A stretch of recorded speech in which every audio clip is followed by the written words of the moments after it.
Welcome to the Winners and Losers Show. Hello, everybody. My name is Hank Thompson. I'm the host of the show. I'm going to be the host of the show until all the tweed elbow patches are sewed on to the blazers.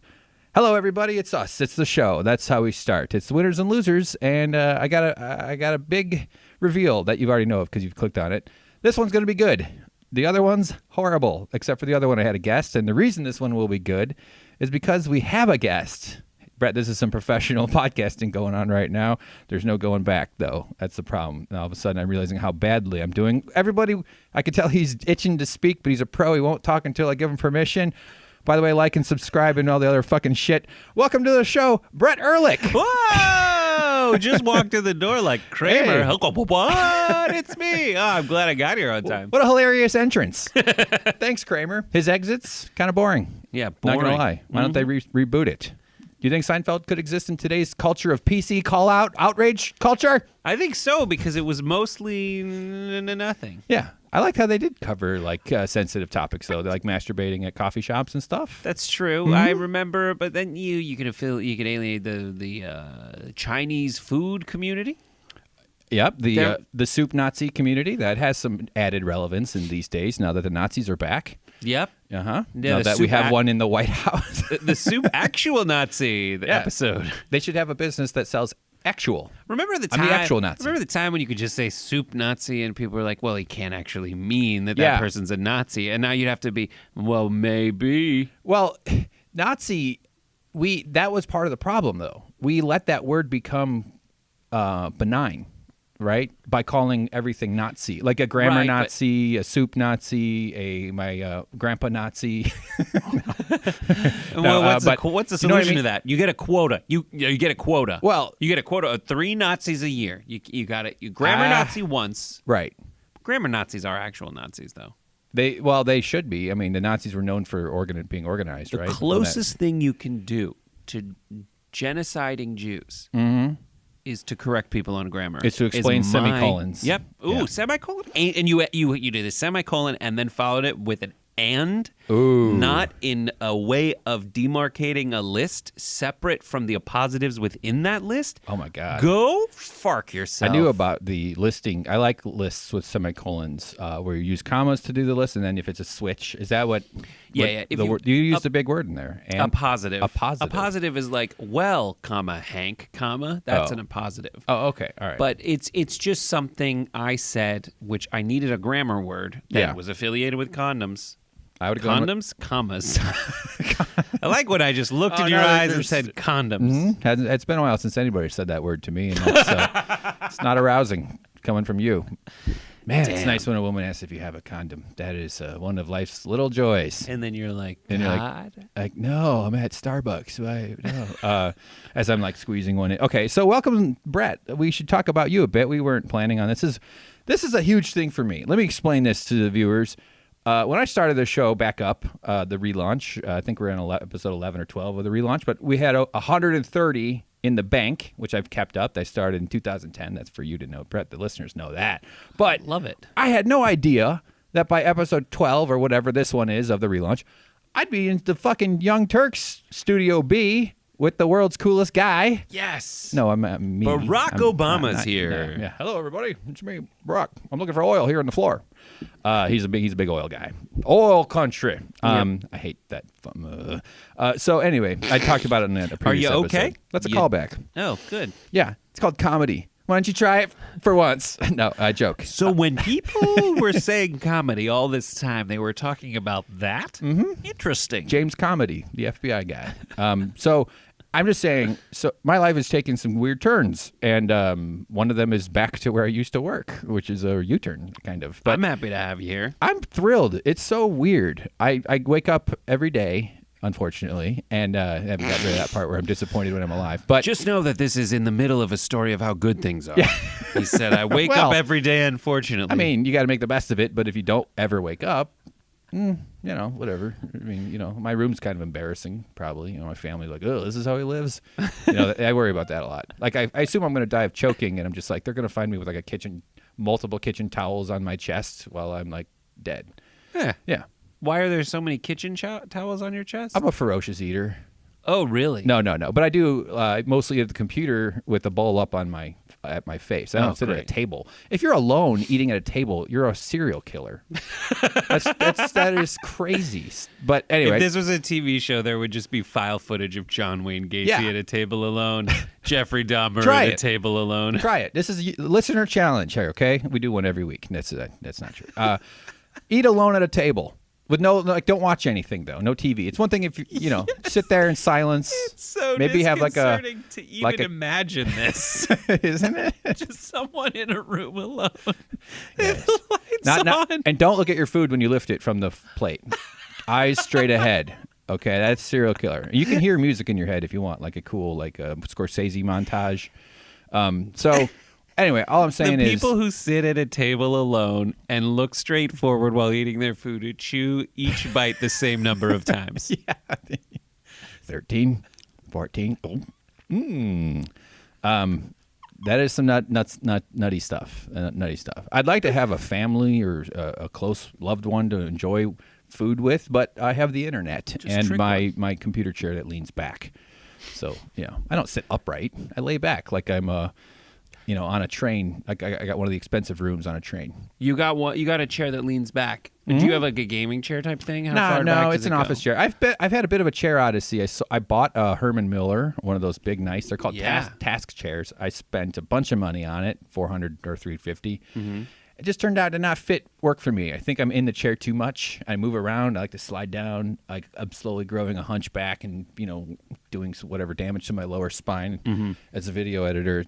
And that's how you got to ask for one of them stand-up desks. I want one, just so people here at Young Turks have some stand-up desks, and they're motorized. They go up and down, and I see people doing that, and I almost want to be like, hey, I'm heavier than you. I'm 6'3". You were tall. Let's do a weight off. Who gets that standing desk? I played a game earlier today that was named after you. What? That no one knew I was playing. It's just that I was doing something and I saw you, and it was you know how like the bottom of your chair, we have rolly chairs and there's the wheels are out at in an asterisk shape kind of. Sure. And I stood on my tiptoes to stretch. And then my heels came down on those chairs. So I was essentially like wearing high heels using I said out loud. 2.5-inch lift. I said out loud to no one, which is something that happens around here a lot. I said out loud and I said, I'm playing a game called I'm as tall as Hank now. Oh. And I saw you and I waited and I looked at you, but you were talking to someone and I was like, this is going on for too long. Save it for the podcast. I'm going to back pocket that one. You did the right thing. Well, it's wonderful to have a job. I've had a rough few years, as people who listen to the show have heard me. I haven't really gotten too much into that. But, when you're like a nutty guy with a depression head and you're unemployed and everything's that's a hard time, especially during the Trump era where it's just like maximum anxiety. And I pay really close attention to the news, or at least I pretend to. And boy, it's been tough. But now that I have some money, I can afford to buy the fucking guacamole at Chipotle, and that's awesome. Oh, it's $1.50 extra. How much is it extra now? I don't know. I haven't been to Chipotle in a while. Yeah. And I don't, and there's no good reason for that. But okay, let's talk about. Well, I want to know about you. Not really in like a how's your process. I don't care about that. I actually am. Okay, this is it. This is my process. No, okay. I do have some things to say. Okay, I'll just get the Chipotle thing out of the way. Not that this is planned. How closely do we watch when they scoop? The way how much meat? Like if a piece of meat falls off the scoop, oh, that hurts. And or then when they do a shitty scoop, like I want a lot of sour cream, right? Mm-hmm. Fucking flood it. I want a bowl of sour cream. Hold the lettuce, hold the meat, hold just extra sour cream, 6 extra sour. Yeah. No. But do you do the same thing? Because when I go at guacamole and then it's like a half cup or not full, I'm like, what the fuck? I am too busy trying to forge a relationship with them that allows me to make those kinds of changes in the moment. Oh, I don't mean you say something. I just mean you just observe it. I don't observe it. Yeah. I am too busy kind of worrying about what my next decision's going to be and whether it fits into their timeline before I turn into the evil one. I gotcha. You don't want to be holding up. You're a conscientious orderer. Mm-hmm. I think the most condensed version of my anxieties is right there, and it never really paralyzes me. It's just that I'm like really trying to weigh like I want to be your friend, but I don't want to be that guy. Are you?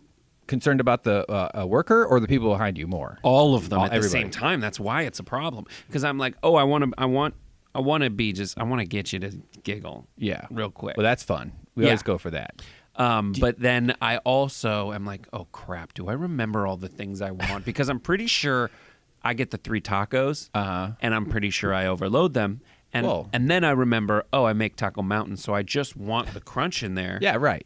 And then I say, listen, you can go over the. That's where I get the laugh. Go ahead and fill it up. You tell Oh, them. listen, I'm just gonna take your hard work of putting these in tacos and just devour them just crunch them up.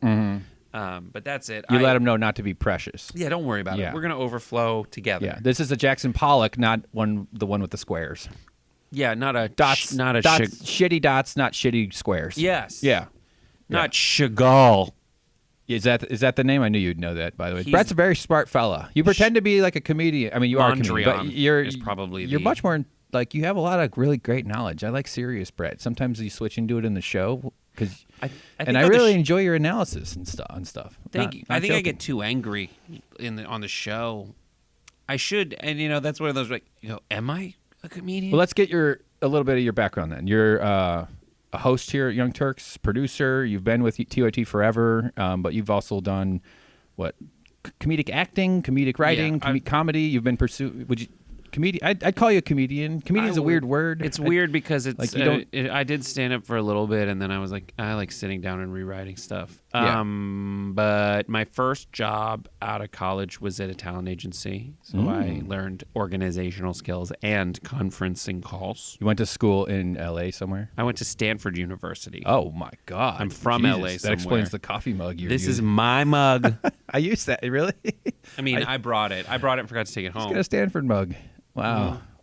And I just assumed that a guy named Stan drives a that's a bad joke. It's not even. I always read Satanford when I look at it. It does have a Satanford. That is bad. That's terrifying, and it's red. Or Satan 4 RD. He's research and developing new temperatures. Can we get hotter than fire? Answer is yes. Everything above fire is hotter than fire. If there's one place I'm certain has an R&D department, it's hell. Do they need one? Yeah. I hope.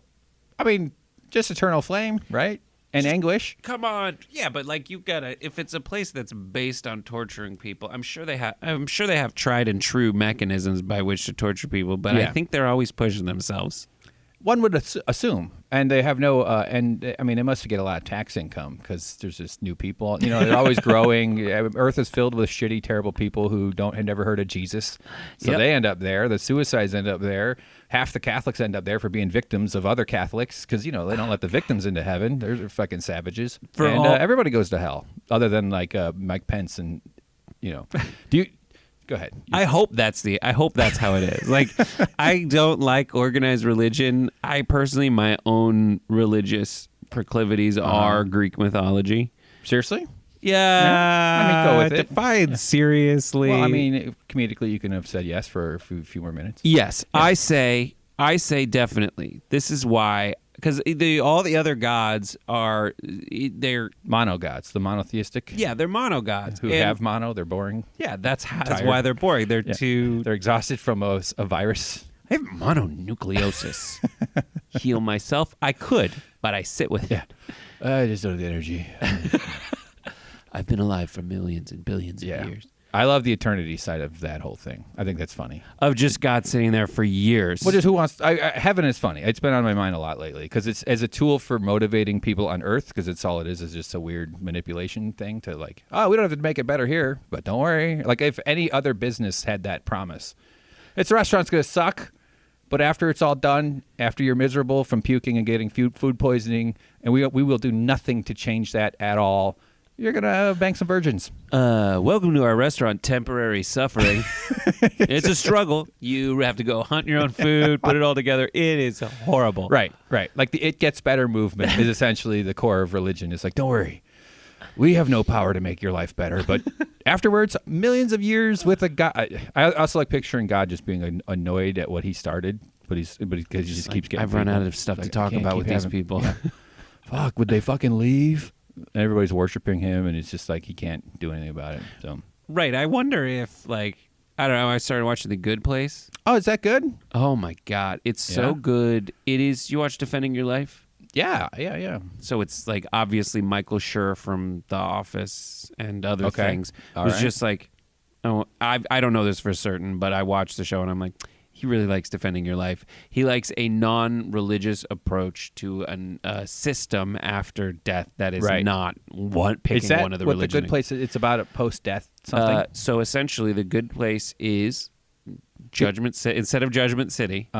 Judgment Town. One of the opening monologues, and it's not really spoiling anything. Sure, watch go ahead. it. You spoil the fuck out of it. It's not really spoiling anything. It's just it goes, listen, most of the religions are at most 5% right. There was this one guy, and I'm going to get the name wrong, but his name was Doug, and he got stoned, and just someone asked him what the afterlife is, and he just started talking in 1965, and he was like 85% right. There's this picture on the wall. This is all of what the guy says. This is one of the things. But essentially the premise is Kristen Bell dies, and she goes to the afterlife, which is everyone who kind of dies at the same time and is good enough on Earth. In the afterlife, they go live in a town together, designed by an architect. The architect of this particular town is Ted Danson. Oh. And because he was a real architect, or because he went to architecture school? He is not a human. He is died? from the he plays otherworldly people. I gotcha. Ted Danson plays like the architect of the afterlife, the same way that like Rip Torn in Defending Your Life is like, I'm a lawyer and I use this much of my brain. Right. Similar to that. Perfect. Like he didn't just die or anything. That's the best Rip Torn I've heard all day. Did I get hit by a taxi? Yeah. I got hit by a taxi. Who wants some confetti? The cleaning crew? I always just feel bad for the people who clean up. Just in general? In life, yeah, but especially those situations. Porno sets, Rip Torn's basement. So continue. So watch The Good Place. I forget why I started the story, but it was okay. Awesome. You should watch it. About it's heaven really good. It's about heaven, and it's just an alternate take on what the afterlife is all like. right, And I'm going to check it out. I'm fascinated by it. I like the idea of God and an eternal thing and souls or whatever. It's interesting. It's just it's all bullshit, obviously. I don't know how anybody ever took it. I get why they took it seriously in the past when there were a lot of unknowns and we had no ability to answer questions. And so you felt comforted by having a fake answer rather than a real, perhaps complicated truth. And in this era, we have complicated truths and a lot of unknowns that we're still answering, and that's the scientific process. And don't everybody just shut the fuck up with this religion shit so we can move out of the dark ages and start treating people with some respect. Shame and guilt need to be exercised from our culture. Boom. That said, good for you. Just pick that mic back up. Sorry. After dropping it. Here, hold on. Foley time. I whacked my microphone with a pen to simulate dropping it. No. You dropped it. You dropped it for real, and everyone will know that is what that sound is. Oh, my third toe. But yes, so I do, with all that said about shame, shouldn't be around. I do want to believe, though, that when you die, it was just Jesus is the only right answer. Oh, really? Like, it's just like, sorry, like, we're so, like, it couldn't have been clearer to you. Yeah. Like, most people are Christians, and they were, I mean, that's why, because they're just right. And someone's like, ooh, you did masturbate, so, sorry. And it's just a bunch of really shitty people. Like green and white dot matrix paper, like just a big ream of it of all the times you masturbated. Like, look, we got you here, man. You did it. You even did it. You started in your car once, didn't you? You sinner. That's dangerous. And it's like the slashes and underscores all are actually a dot matrix rendering of you masturbating. like ASCII 2, or that like weird like symbol graphics or whatever. Yes, that would be wonderful. So we should get back to this topic because you filled in for Anna on the No Filter. Her great show, and you helped produce that. And so I do the Happy Half Hour, which you're on, and I was everyone a guest on should it. watch. Everybody get on there and watch it. It was fun, man. God, that was fun. It's fun. It's fast. I want it to last as long as this is. This is more than any conversation anyone gets to have. Are you feeling good so far? About here? Yeah, doing I'm this having a great time. I'm going to be pushing for more podcasting here at the Young Turks. This kind of like just sloppy, regular podcasting. It should absolutely happen. We could produce a little, but fuck video. What do you mean produce more? I'm saying like plan. Wait, no. Did you hear the Foley work on the microphone drop? That's true. Did you hear? Did you hear an avalanche millions of miles away? That's what that sound probably was. That was bad. I threw my pen in the air, everybody. But video, not sloppy, but You know, Right, we have a responsibility raw. to the audience to care. I'm not suggesting that we wouldn't care, but Yeah, everyone cares a lot. yes, And that's why I think stuff has gotten more produced feeling, and everyone also here, amid this instinct to produce more, in the back of their mind is also thinking, is it too produced? that's not surprising to hear that. I've been involved with the Young Turks for about 6 years, off and on, for the first 2 years. So I've seen a lot of change in this like gap from where I was away and I've returned. It's definitely shifted, mostly in positive ways. Not, I couldn't even elucidate. There's a word for it. The negative ways or whatever. I'm not even trying. I'm not. But it's so much better. It's because what Young Turks does is complicated. You have all kinds of moving parts, and you have things, news changing up to. So there has to be systems. I don't sound smart now. No, but there has to It's be. great though. I see it working now that I'm just doing video editing, where before I was doing publishing, and everything is just like, oh, we have a system, and it, you know. It's good, We but do well. I like having stuff like this where Yeah. it's just like, hang on, talking. And I always like balance because I'm a Greek mythologist, and Not a gymnast. no, I'm not a gymnast anymore. Who they would be our first candidates to become Greek gods, by the way. Oh, for sure. Those Adonis-like bodies. Yeah, those butts and those bicep muscles. Come on. Oh my God, I didn't. They're all smaller than you think. I know they're teeny. They're tiny because of the weight to like the limb to weight ratio. It's all physics. You can't be. And the tall people suck at gymnastics. Right. Every time Yeah. I watch, what is the documentary? Because tall people don't. They try once and they go, "Oh my god, my arm's long. Can't Yep. do it." There's this documentary called Ninja Warrior. Okay, I'm They with you. document ninja warriors. Sure. And it's funny because like the small people all make it, and then the tall people are just like, I am too heavy. I can't do it. He can spin faster. He can lift more with the same amount of muscle mass. It just doesn't work. Yeah. Sorry. But I'd still take tall over being a shrimpy, gymnastics I know. guy. Yeah. I know. Mm-hmm. But I like balance, and so for that reason, I like to think that like for every inch we jump higher in terms of like getting some kind of production quality in the final version of the shows that we broadcast. I also like to think that like for that reason you need something where you just go and hang out. Yeah, like a release valve almost kind of thing. Maybe that's a good way to approach this. Because like the produced stuff is great, and TOT should keep doing it and learn and get better, and maybe other areas like documentary or whatever else, or field reporting, because we have a news division and stuff. And Yeah. but there's also a room for this kind of thing, I think, hopefully.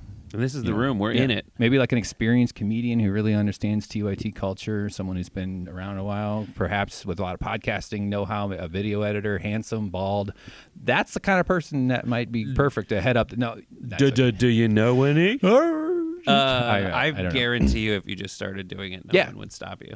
If Just you do didn't it. charge anyone anymore, they would be like, yes. Oh, totally. I would absolutely do that. For sure. it. Because the ultimate goal, and I shouldn't be saying this, is to not work here. I mean, I don't want to work anywhere. I have a Patreon community and just do a show. That's great. Wouldn't that be nice to not have to answer to anybody's bullshit at all? I Because I don't know if I'm unusual, but I have this like instinctive rage that working for anybody, even people I like.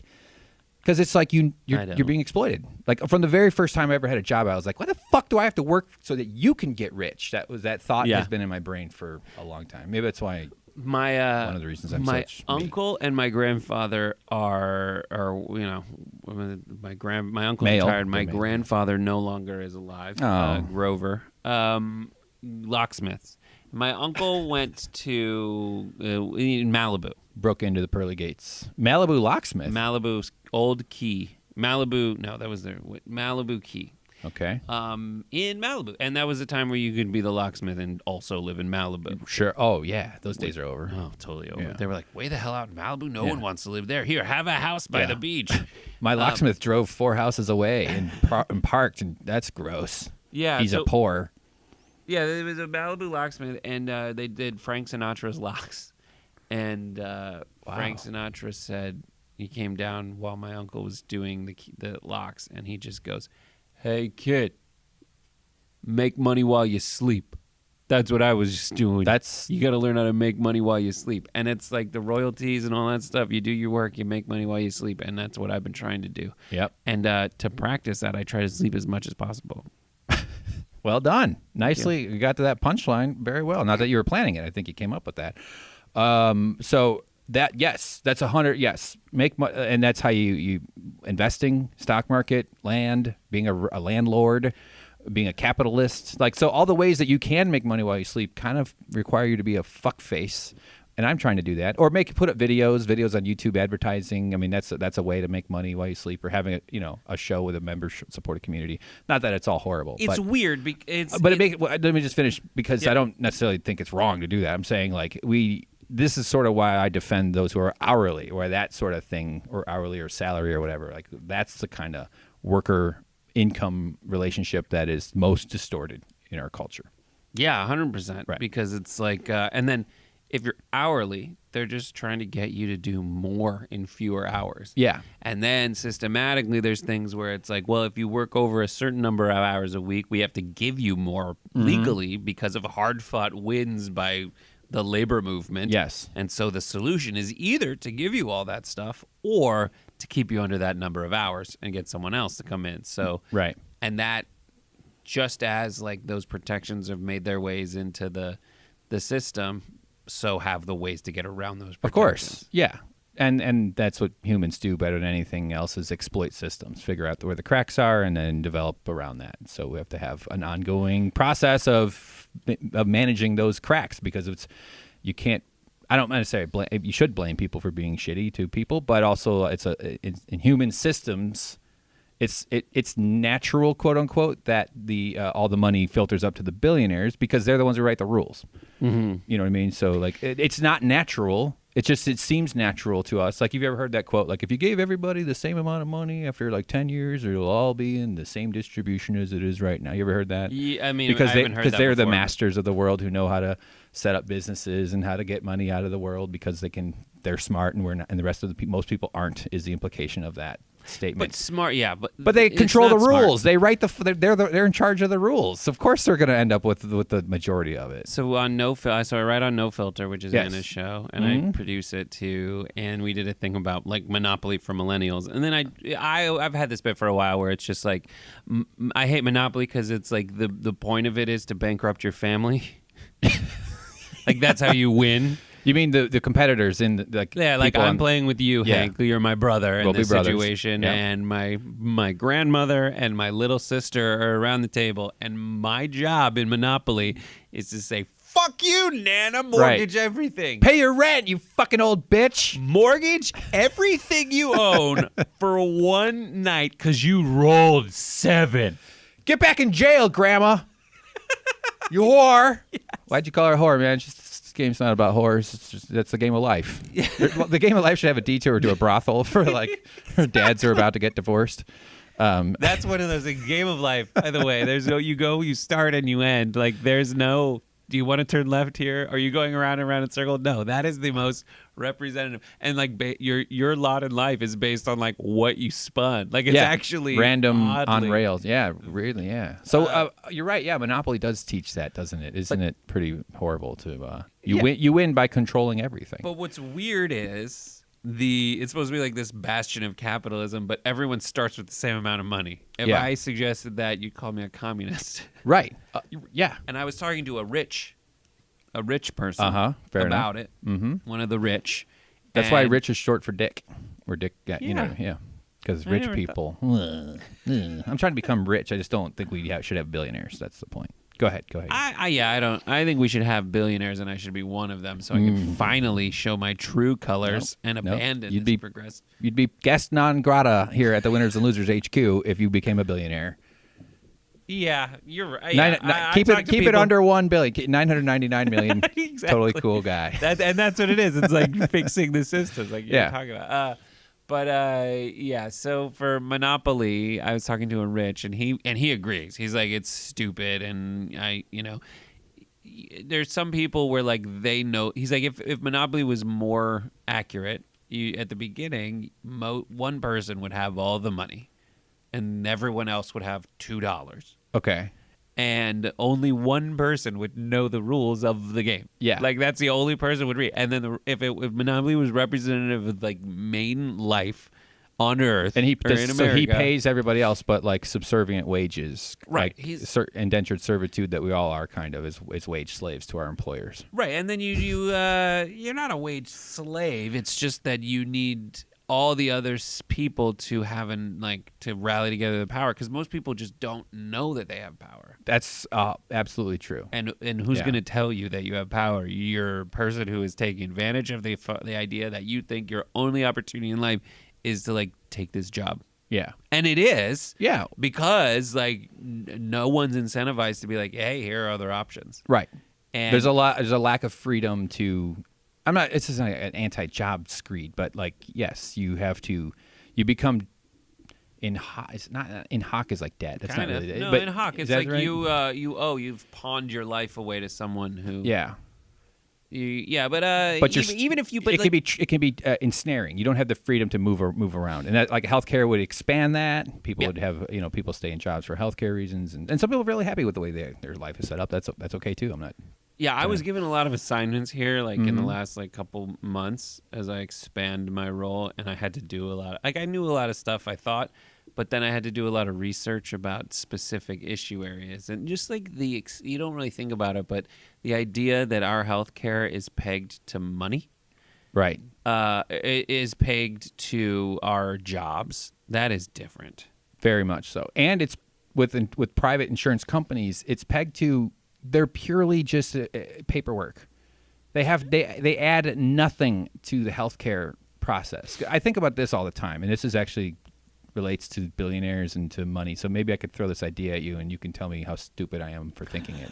Because this podcast is me rambling at home alone. It's really bonkers. I don't mean bonkers in a good way. It's like I feel like an insane person because I'm just staring at an best. Yeah, it's horrible. What are you staring at? An Evernote. I produce it a bit. I have a list of shit I want to say. I mean, it's not scripted, but I have a list of topics I want to get to, and I end up just distracting myself with my own thoughts into weird feedback loops that go nowhere. Lots of weird random shit, which is probably what you'd expect from me. You know me somewhat well. That's why you had me on your show, because I'm fucking hilarious. It was fun. I was rubbing my shirt, and I was realized how risky that gag was until I watched it, and I was like, that fucking worked. It Man, did. trust yourself, little bitch. So You're so nice to you. I am. Yes, it's what drives me. It's why it's so nice to me.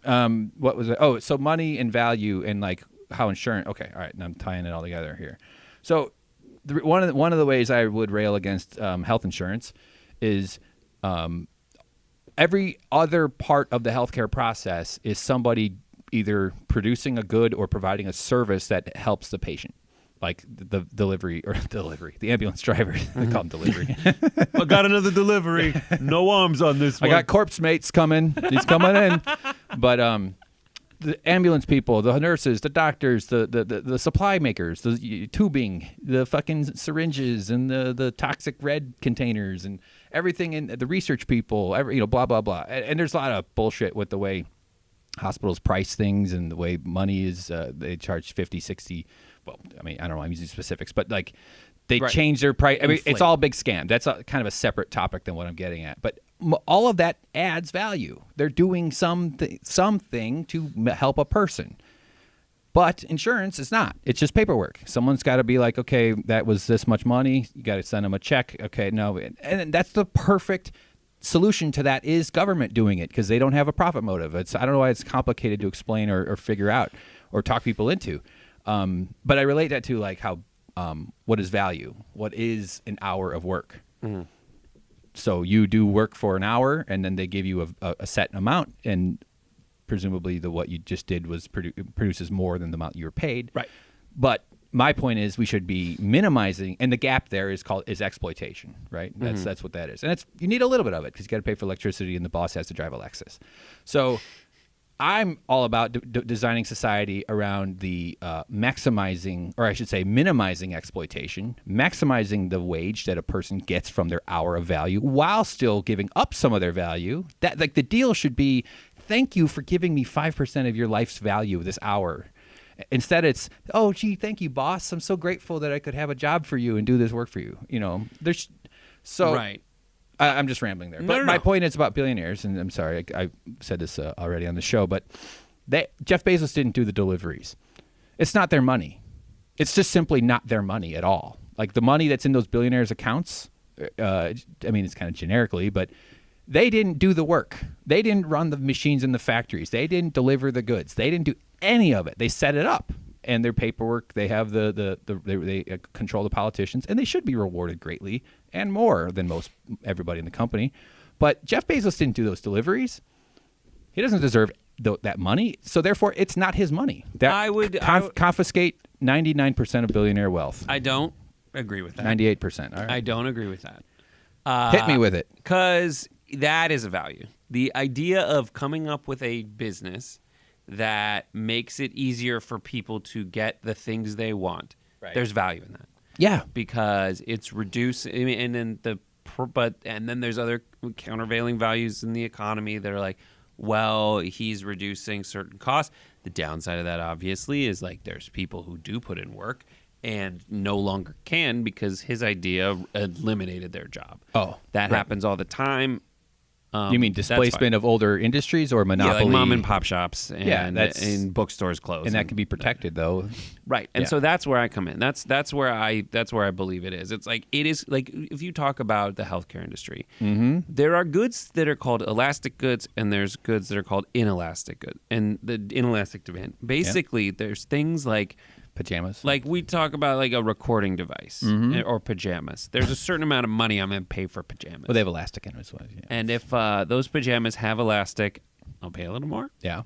I'll pay a little more money for the pajamas. But if the price gets too high, my demand for that is going to stop. Of course. I'm not going to want to get it. Right. I will say though, gasoline is an inelastic good though because you buy what you need. Although it's less elastic. But there's yeah. like for me, I remember there was a time in 2007 or something where I was like, I'm going to ride the bus because the gas is too expensive. Right. But yes, as you're an example, more likely though, to pay more for gas because there is a more of a necessity that you get where you need to go because that's where your money comes from. And then when it comes to like a watch, like the price is pretty much what's determining that based on how cool it is. But with healthcare, like I'm going to want to stay alive no matter how much it costs. That is an aspect of health services that is where the economics break down. Right. And for that reason, people exploit the hell out of it. And that's pretty messed up. The idea that that health insurance companies, what they do is they kind of collectivize the expense. So they just by virtue of the fact that they can raise everyone's health insurance payments by a little bit, that's a lot of conservatives' argument against like taxes. They're like, oh, you just raise taxes a little bit on everybody, take that money. Well, we have more reasons for it because it provides services that people need. Ostensibly, that's the idea. Yeah. Right. Okay. Yeah. And so somebody's got to blow up Yemeni buses filled with kids. Yeah. Otherwise, and there's government stuff too. Like they just did this audit of the Pentagon, and it just proved that we've never kept tabs on how much freaking money we're spending. The Pentagon failed the hell out of its audit and everything. Anyways, coming back. Yeah, I saw that. Yeah. And coming back, and in the damage report, if you watch the damage report. I love the damage report. The writer of the Nation's I've been listening to the podcast of it before I came here, and I'm not just kissing ass. I was like, yeah, I always enjoyed John, and he's good guests, and it's a good show. Yeah. Anyways, with the healthcare industry, when that happens, of course they're going to want to spend more. They're going to make you pay more. They are extorting you essentially. They're saying you're either going to die. Your own mortality is used to hold you hostage. And exactly. Yeah. And when the choice is go bankrupt or die, and and they can also say like, I'm just not going to cover that. Right. Sorry, because that's outside our coverage.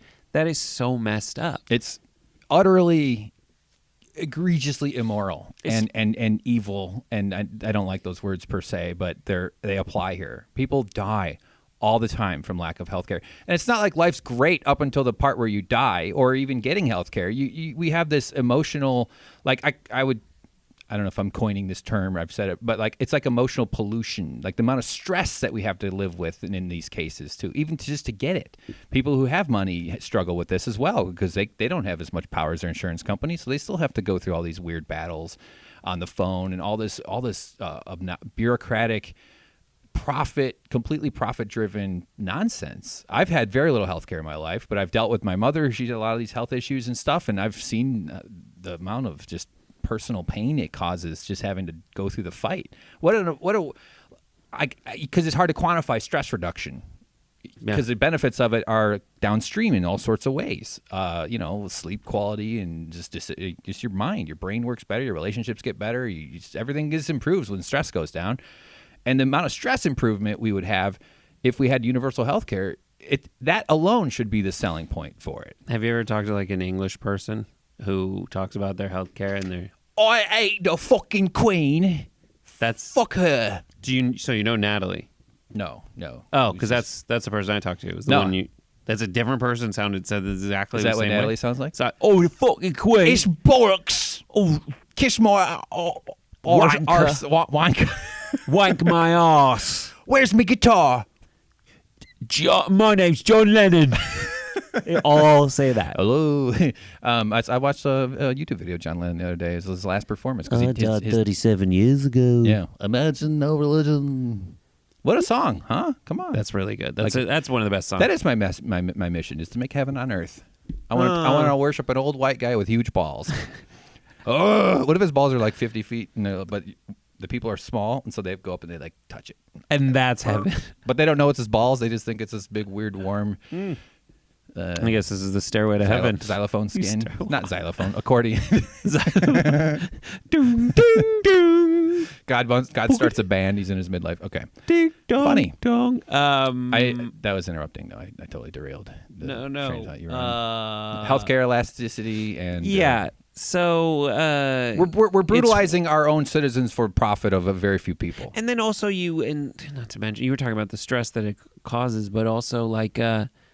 you feel guilty about what it's doing to your family to cure yourself in some situations. Like, right. Oh, God, I'm taking money away from my family because I'm sick and I got to pay for it. Yeah. All those are, that is one example of many where, listen, I'm not as like, I don't vilify billionaires because they have money, and I think a lot of people don't. I vilify them because they have other people's money, not because they have their own money. I can't really...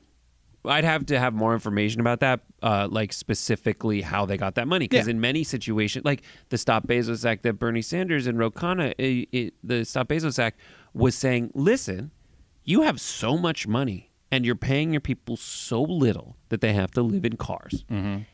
And at the same time, you're taking tax dollars. So we are picking up the balance that you're keeping. So that is the other people's money. That is right. that is the limit of the amount of information more I need. Is like, oh, you're taking subsidies. Yeah. So that you can make more money, which you're keeping. Same with yourself. the Walmart family, where there's been stories where new Walmart employees who are hired are handed here's a form for your food stamps. So part of the pay here is go to the government and get some food stamps, because the people who inherited their wealth from this company need a little bit more money. Fight for 15 has a video where they called the McDonald's line, and it was the same thing. Yeah. The like employees line, and like, and they had it at the ready. Yeah. We can give you this website you can go to for food stamps assistance. Yeah. So that kind of thing that you're referring, like that's plausibly within our reach to change. Right. And what I'm describing isn't at all. I understand it's not. I'm just speaking in terms of like long term, we should probably start looking at why it's okay for them to take as much as they do.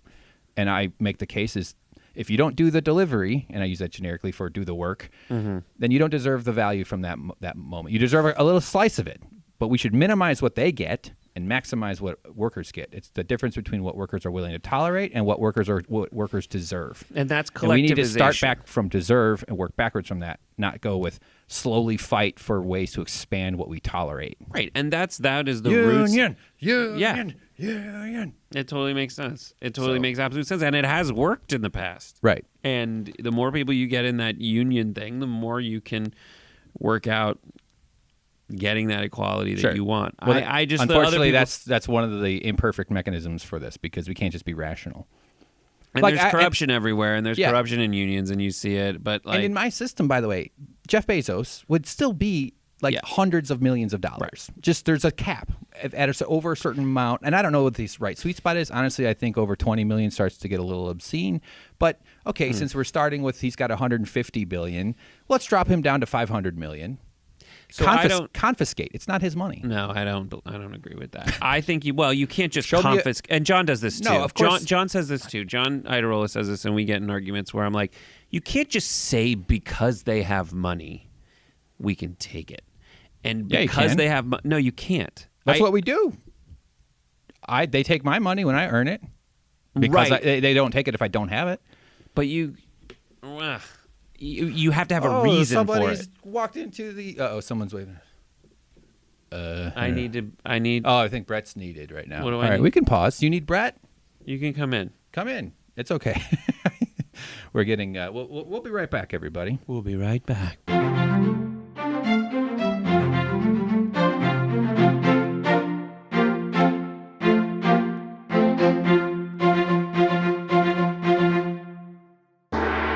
And we're back. Brief interruption here. Hey, this is a active studio environment here, and someone needed some equipment and stuff. So Brett leapt onto his feet and went. We all offered action, and we did it. I helped by staying out of the way. And sometimes that's all you can do. Yeah, isn't that true? Like when someone is crushed by a tractor and you can lift it and get it off of them. Sometimes it's best to just stay out of the way. Stay out of the way. Because that's nature. That's Just yeah. let him have it. I've heard Joe Rogan make the argument, and he wasn't really trying to sell this idea, but that it happens on Earth. That's nature. That's natural. No, it's sorry. I know, but no. Doesn't work. No. Spraying hairspray into your face for 45 years like Trump has done, not natural. I really think, by the way, that I don't want to see a montage of just every day, every time, the 4 times a day that piece of shit has lived in a cloud of hairspray for about 2 minutes. Seriously, it had to affect his head. A lot of that goes into his nose. Anyway, should we resume? We should resume. My position is, it's not because they have money that we should take it from them.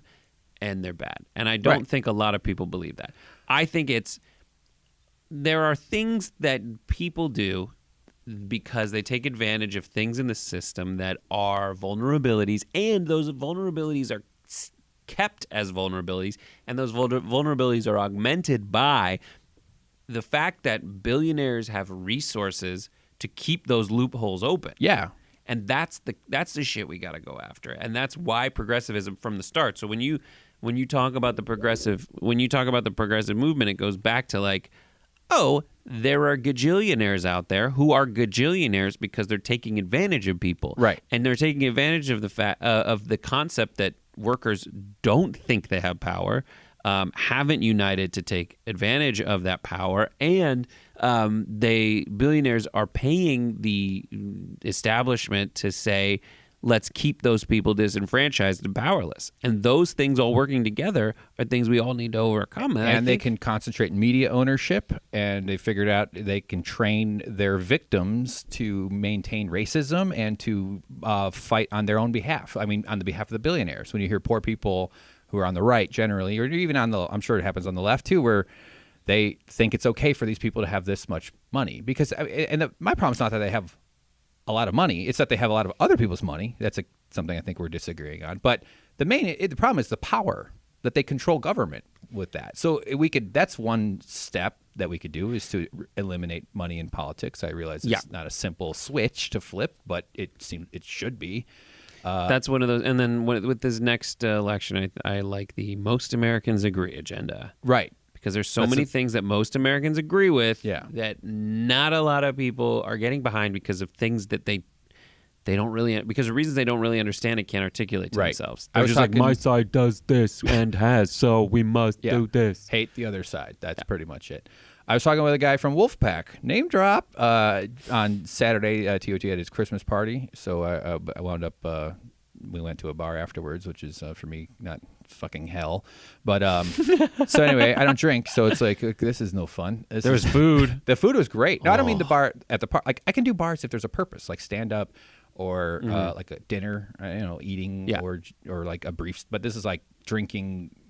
Hey guys, open bar. There was a guy telling me about weird shit, but he had like saliva forming around his lips, and then one of them, like it formed, it reached a critical mass and spilled over his lip and onto his beard, and I was like, I'd rather be at home. Not right. Yeah. I had a moment like that. I don't think I was talking to you, but when I was sitting down, I had a moment where my wife was like, You need to wipe your face now. That's one of the many benefits of having a wife or just an honest friend. Mm-hmm. A wife is an honest friend you can bang. Yep. Occasionally, You can bang me eventually. if you want. You want to bang me? Oh, thanks. Condom. All right. Well, okay. Old school.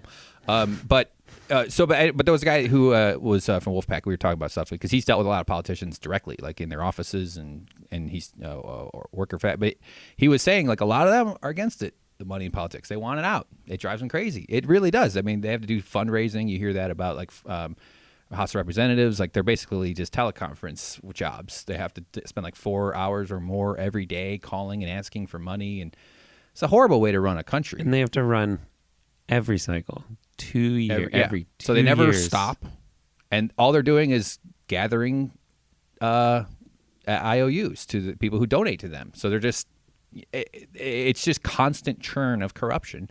We could end that. That would be a big step. Mm-hmm. Yeah, confiscating 99% of a billionaire's money, not going to happen. That's not realistic.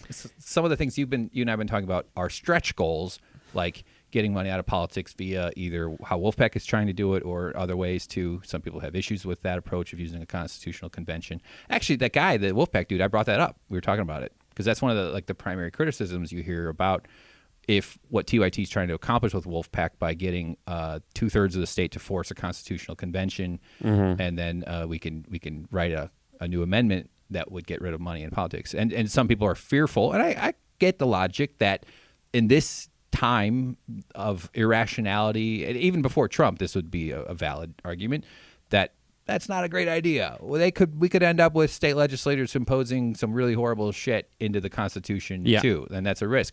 And he said that what's happened before, and it's most likely to happen this time, is that once you reach, because you need to get 34 states to hit that threshold, once you reach like 25 or more, generally, that's when Congress will pay attention, and they'll do it because then to avoid all that before they lose control. To avoid actually giving up all that control. And that power. is that the and that was interesting to me. The more time you spend dealing with politics, the more you realize that dynamic. Yeah. And it's not just with constitutional amendments and stuff like states calling for them versus Congress. It is, you looked at it, and I was on the show with Jank when he was like, I was wrong about something, and it's what it actually does take, because the people in power, they don't want to lose power. And if they can give you what you want while maintaining their power, they will. Yeah. Because if that's the only thing between them and losing power, then they'll do it because they want the power. So it is becoming a big enough block.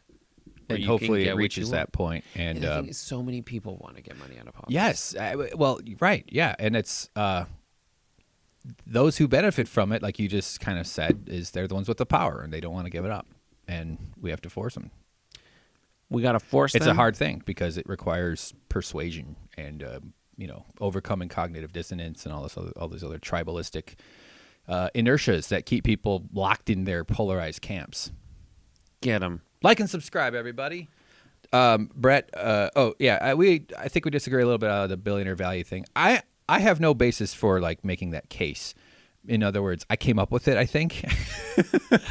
So, but show me a video of Jeff Bezos doing deliveries, every delivery, and I will be persuaded that that money belongs to him. That's just not. I know. Yeah, like of course it's unrealistic and crazy. There is a ton of other people's money that Jeff Bezos has. Yeah. But just plus because there's land and real estate and investing and stock value and all that other shit. That's not the same as an hourly rate of being exploited. Right. And you're talking about value, and manual labor is not the only generator of value. It is a good way to generate value from nothing. Right. Because you have to do something, and that act is not like gold or coal or, that is, those things you would argue have inherent value. And labor is a value add. Mm-hmm. Assembly is a value. Right. Taking a pile of wood and turning it into a house. But so's setting up this company that wouldn't exist, because if that is a skill, and that's one easy way to alienate potential allies is to say, because a lot of this rhetoric, it's not even rhetoric. It's not even rhetoric, but a lot of the hankerick. Hank-splaining. You Hank-splaining to me just now. A lot of the rhetoric runs the risk of alienating small business people who are actually trying to do good. Yeah, I agree. That's obviously my declarations that it's not their money. Yes, a lot of people perceive that. I would understand why they would react that way because they've been misled by their.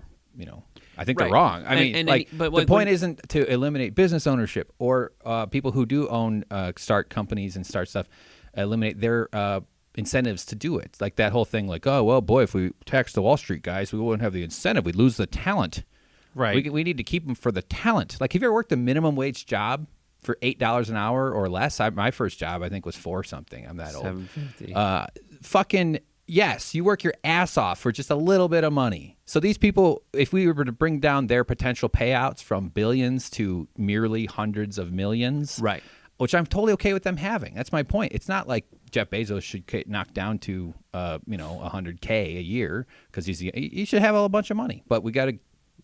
Yeah. Yes. That's all I'm saying. There's an argument that holds water for like a progressive tax.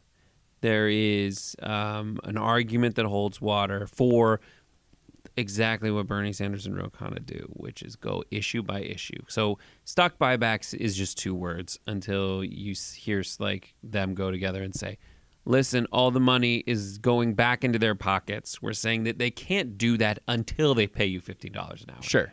Jeff Bezos can't take subsidies in the hundreds of millions of dollars or whatever it is until he pays you $15 an hour. And he can't take what he gets until the environment is protected by their activities. Right, exactly. He can't pay you what he gets until that's all I got. Because we can't because we're subsidizing the shit that they cause. Yeah. And that's the tax dollars. That is other people's money that they're relying on. They're having us pay into a government that they all talk shit about, but that government is absolutely fixing a lot of their trouble. And they'll go like, what does the government ever do? The food stamps for Walmart employees is fairly easy math to grasp. Like the Walton family, I don't know their numbers, but I know that's 20+ billion each, probably way higher than that. Mm-hmm. So collectively, it's like 5 of them, right? And there's the kids, the heirs to Sam. Yep. Willie Walton. One guy who's a real piece of shit. He just got the club, is a big old wooden club, Sam's Club. Joke, get it, guys? I'm gonna delete that part. But all I'm saying is like, okay, so you and I, hardworking schmoes here in Studio B at the TYT. We pay taxes, and some of our tax money goes into billionaire pockets in the form of food stamps. I realize it's not exactly. No, yours exactly right. Well, That's it is exactly. Yes, those are the low-hanging fruits that we should start at. I'm speaking in terms of like, I'm just fascinated by like the meta idea of value of like, what is it? What is like? How come cleaning a pool is worth what it is? Generally, I mean, it's a service. Services are goods, assembly or services, basically. The more work I do in this industry, the more I call it dumb money. You mean easy money? Does that mean dumb easy? money? Like, Explain listen, that. like I know, and you're right. That baffles me, especially in something as intangible as like entertainment. Mm-hmm. Like there's at a certain point, it's like this many people will pay this much money to see a movie, and that's how you gauge how much someone's worth being in a film. Yeah. But like at my level, like I've done contracts with people who are like, here's no money, and I go, yeah, you know what it's like to make something.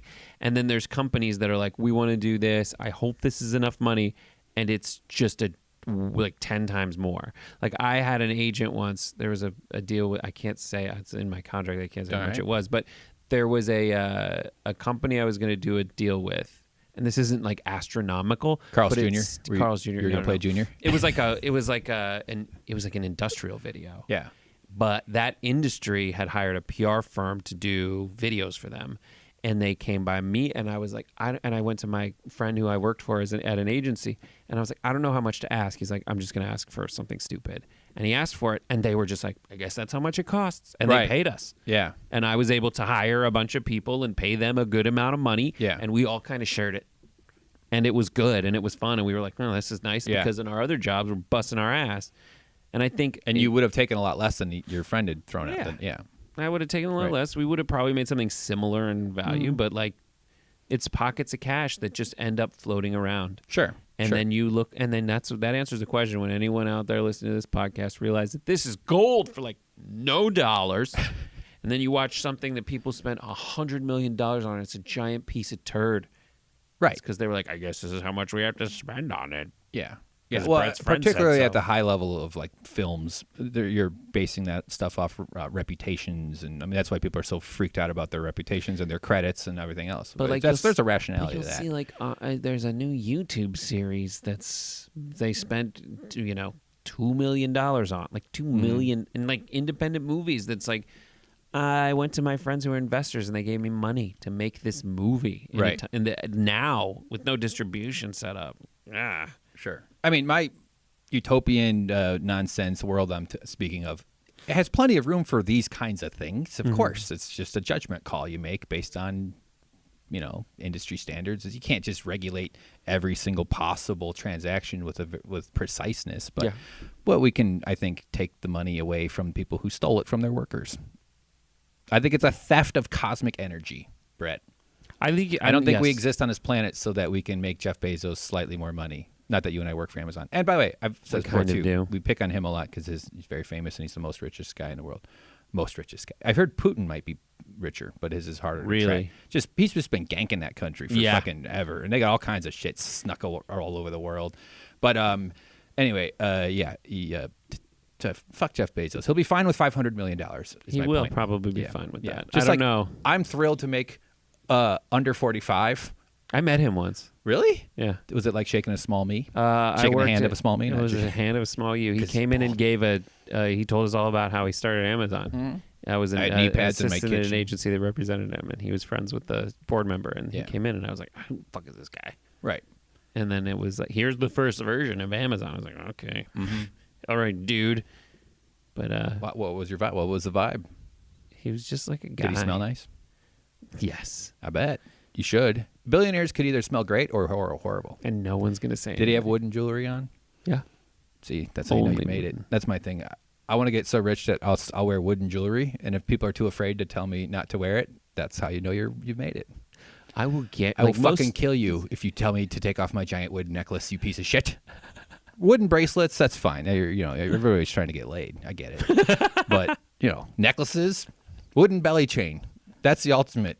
Wooden pee-pee piercing. Saunter into the office. But then but in that version, everybody would just pounce on me because I'm not, you're not afraid of me. The point is people are afraid of powerful people to correct them. Yeah. So. And you you just saunter in when you're a billionaire. Mm-hmm. After this podcast gets up to 500 downloads. Nice. Keep going. I literally don't know how much Happy Half Hour has. But I want it to grow. We're going to make it grow. I'm on Team Happy. I'm on Team Hank. Oh, come on. Hank is short for Are happy. we winners or losers? See, that question comes up all the time around here. We're both. We're all both. That's why I like that name. You know why I picked the name? Because it's free advertising, because it's a phrase. And it's easy to remember and say, winners and losers, But it's whenever I hear, we can't be determining winners and losers on the news, I'm like, yes. Another download. Someone's going to Google that phrase. No, it's not going to. I don't know. Maybe? No. There's no way that connects. But it does fit with this sort of new approach this show's new focus on politics. Because that's who I'm talking about. Who are the winners? Who are the losers? Who thrives? Who survives? Who dies? And I say everybody should thrive and do well. We should live in, kibbutzes and stuff and just, group sex. And we should live like our ancestors, like the camping swingers that they were. Yeah. We're descended from camping swingers. Mm-hmm. I know, it's a funny phrase. Say it. You say it. It'll make you smile. It already did. I know. Camping swingers. I hate camping. We're descended from orgy people who did fucking. They took care of everybody. That's how it works. Yep. That's why my idea about billionaires is it'd be like if one guy in the way back had like all the mastodons, except the rest of us had like a hippopotamus to split up. Yep. Hippopotamus is disgusting meat. It's pork. You're right. It's probably good. It's probably I wonder what it tastes like. That is something I also want to talk about, is just how certain animals we don't eat taste.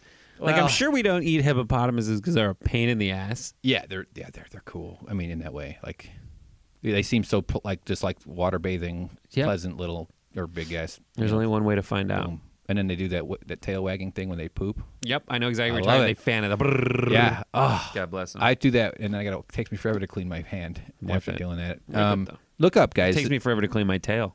I like it. Your Cossacks. Yes. Google for fun, everybody. You can delete this podcast from but look up a hippo poop tail something. It's fun. It's a good time. In the end days, when there is one thing left to do. Well, the underwater ones now. That's when the fish arrive because that's like a giant fish dispenser. That's like when the Mediterranean food guy shows up. Well, like we order here, we get like Oh yeah, and everybody swarms. a big bag of hummus or something. All right, so Brett, let's talk. We're about an hour. Can you go a little bit more? I got a little more time. What, you got a life? I gotta get home. There's Mexican food tonight. Ooh, I like it. So, man, there's a lot I want to talk about with you. And We with can do Young another Turks. episode also. Oh yeah, tomorrow. Every Monday I'm Tomorrow morning. available. I would do this all the time. I really want to push for TWT podcasting something. Do here. it. Just start doing it. Because Just pull people in. Yeah, because then it'll work. I mean, like we have there's a real audience here to promote shit. That's great. Unlike me from my bedroom. Although okay, I'm sorry. This is a great way to get people to listen. Is to tell them reasons not to. I dare you. I suck. I, What's happening? What else do you want to talk about? I'm working on my confidence. All right, so the missionary story. You're filling for Anna on No Filter. I watched that, and you made some great points. I don't know any of the points. I don't remember them, but Same. I really appreciated your approach. We started talking about religion in this episode. So this guy went out of his way to this, like the sole remaining island, at least in the world, the only world. island that has an uncontacted tribe, Right. that runs it. And it's a well-known gem to protect. Like we don't want to contact them. At least what's India. India. Okay. India is part of a chain run by India that's pretty self-sustaining. And they're on board with not contacting. India was Yeah. like, all right, we got to stop. We got to put people know about it. We protected them, but we really, really protect them. They kind of eased it recently, but it is a protected island. Right.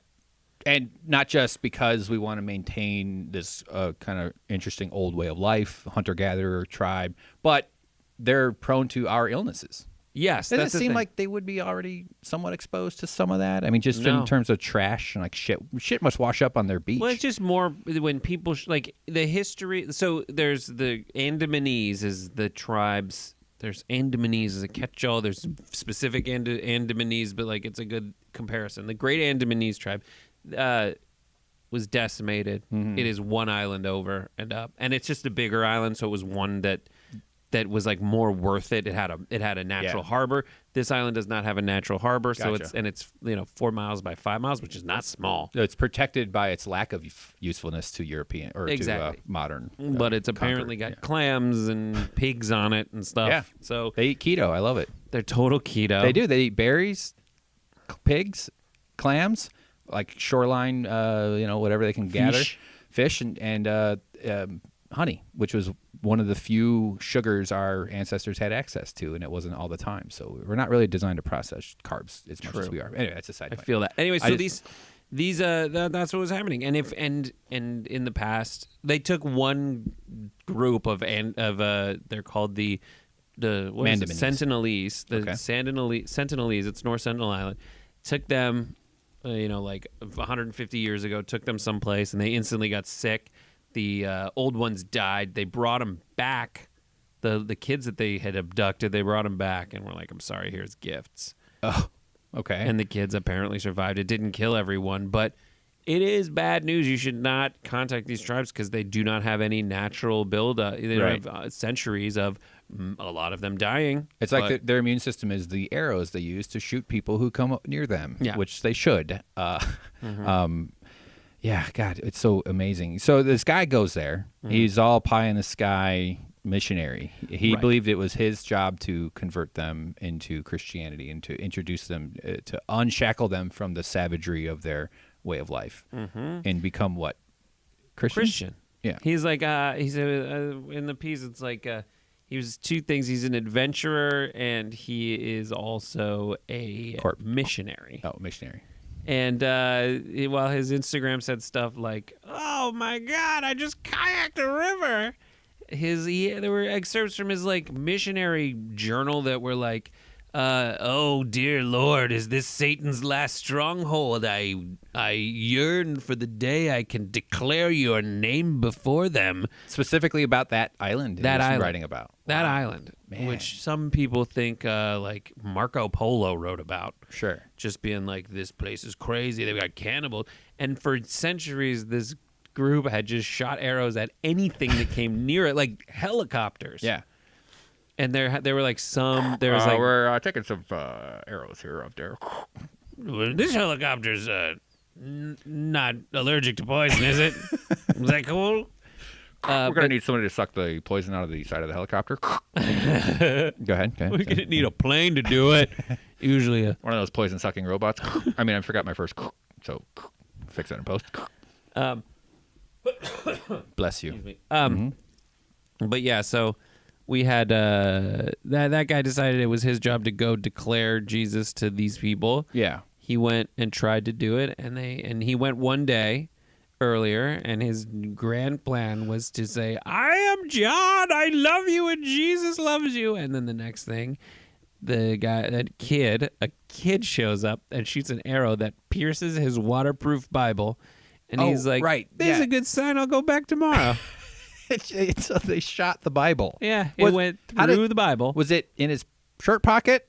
Like a movie scene where the bullet hits the Bible says, you know, right, like he pulls it out. Yeah. That and it's like, go back. Yeah. But What if you had like just a it's- McDonald's burger in your pocket? Like, glad I put it in there. But okay. Then he goes, where was the Bible? Was he holding it in front of him? Apparently he had it with him. It's just like his journal. It's like, it pierced my Bible. Maybe he lied about it. Who knows? Yeah. But that's what they said. Sure. That's what he said in his journal, and his parents like gave that to the Washington Post, and they were like, yeah. And all the people that worked with his missionary group that he was part of were like, yeah, he's a little much. too gun. But they also said, like, listen, a lot of people, they kind of insinuated that folks who want to go do missionary work frequently do go get like an official license, because over the years of being dicks, countries have finally responded and say, like, you need a license. We need to know if you're doing missionary work. Just tell us. Because that was part of the story you did where you talked about just the general industry of missionaries. Yeah, and a lot of them lie and pretend to be like building a school and teaching. A lot of them said, we say we're teaching English, but at the end, I'm going to try to get you to become a Christian. Yeah, yeah. And I think those days should be long gone. I agree. I think it's like, listen, this is your truth that you're living. There's one bit of the Bible that's like, in every country around, in every nation, say my name. Yeah. Sure, and I get that. And it became a big religion through that. You know who the missionaries should work on to convert to Christianity are Republicans. They should show up at their houses and talk them into being decent for a fucking change. Get 'em. Boom. That's the end of the show. How about that? Good point. Good way to end. Good way to end. That was a good way to end. Thank you. Cool. How did I do, Brett? You've great. got a lot more experience hosting and being a guy than I do, and not really. I don't know. I mean, you do. You have a ton. You're on I have camera. a I'm not. lot. I'm never on camera. It's not my thing. You were on camera in the happy half hour. There was Just go there was a with it. camera there. Yeah, you can see it from where you're sitting. I know. right We're now. sitting in the room where we did that. Yeah, you're great. What? Yeah, Oh. just do it. Yeah. No. That's what I do. I do it with all sorts of regret and hate at myself because I just question everything. I'm trying to turn that questioning instinct on the world, and it's hopefully entertaining. That's actually a really great move, is to Yeah. question them. Oh. Oh, you? Yeah. Oh, you're questioning me? Oh, You yeah? think I'm not doing enough of that? You watched too many cartoons in the 80s, huh? Yeah? Sega Genesis? Motherfuckers? There was a thing. Billionaires? There was a thing today that was like pet peeves on Twitter. It was like a Twitter moment. It's like holiday pet peeves. And someone said, my pet peeve is when people say Xmas instead of Christmas. And I'm like, I'm one of those people. And the only reason I do it is because Wile E. Coyote held up a sign that said Merry Xmas once. That's it. Maybe he ran out of ink. Well, actually, you'd have to be Chris. Merry Chris. Mary, I think it was just Xmas. Well, I Yeah. know that Jews don't write God. Some Jews don't write God because they don't want to throw away a piece of paper with God on it. Oh. And I wonder if Xmas was Christ. What are you supposed to do with a piece of paper with God? You have to either keep it forever or don't write God. You do G-D. Oh, well, that story checks out. And I like to teach people one thing about Jews on every podcast. The other thing is we like corned beef sometimes. Are you Mostly Jewish? pastrami, halvesies. Halvesies? I wish I was halvesies. I've always wanted to try it out. I think I'd be good at being Jewish. You can do it. I Oh, like- and I like I snacks. didn't want to say this, but I'm a Jewish missionary. Are you? Here's how Jewish missionaries work. They just go, come on. You don't have to, but Give it some thought. I've got a kugel for you. Have you heard of the Coen brothers? I just do Chuck Schumer when I'm trying to do my. Hello, would you like to be a weak politician? I get you. Being a Jewish missionary is asking people to like the prequel more than they like the actual movie. I like it. I get it because they're older. The religion was around a lot more. It's like they were around like with the Romans, right? They're like, oh, these fucking get out of here. Because Jesus was Roman times, right? No. Yeah. Yeah, he was. Yeah. Yeah. All of my Jesus history comes from the movie Jesus Christ Superstar. So it's not a dancing movie. Do they dance? Okay. All right. Jesus! Did you like La La Land? Did you relate to it? Here's why I hate musicals. Because of that guy's kissable lips? His parsing little lips. No, I hate musicals because I go into them going like, fuck this. And I leave them going, I had a really good time. Yeah, I'll get you. I got you. I'm trying to think when that happened last time, but yeah. But that first moment when they start singing, I couldn't be angrier. Yeah. Just like, this is the worst. Yeah. A big eye roll. But then at the end, when I spunked a load in my pants because of Ragas, game's on. Who wouldn't want to date a struggling pianist? Yeah, I get you. All right. Well, cool. This has been a real treat. This is a new chapter in the Winners and Losers show. I do need to get more guests. Be curious. I haven't gotten that much feedback from people because very few people listen.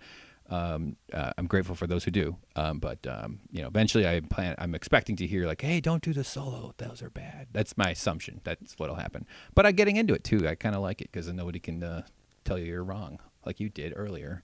Piece of shit. I don't remember that. You must have made it up. You're wrong. You're wrong, Hank. Very good. I don't know what else to say. Brett Erlich on Twitter at Brett Erlich, BRETTBADERGINSBURG. Perfect.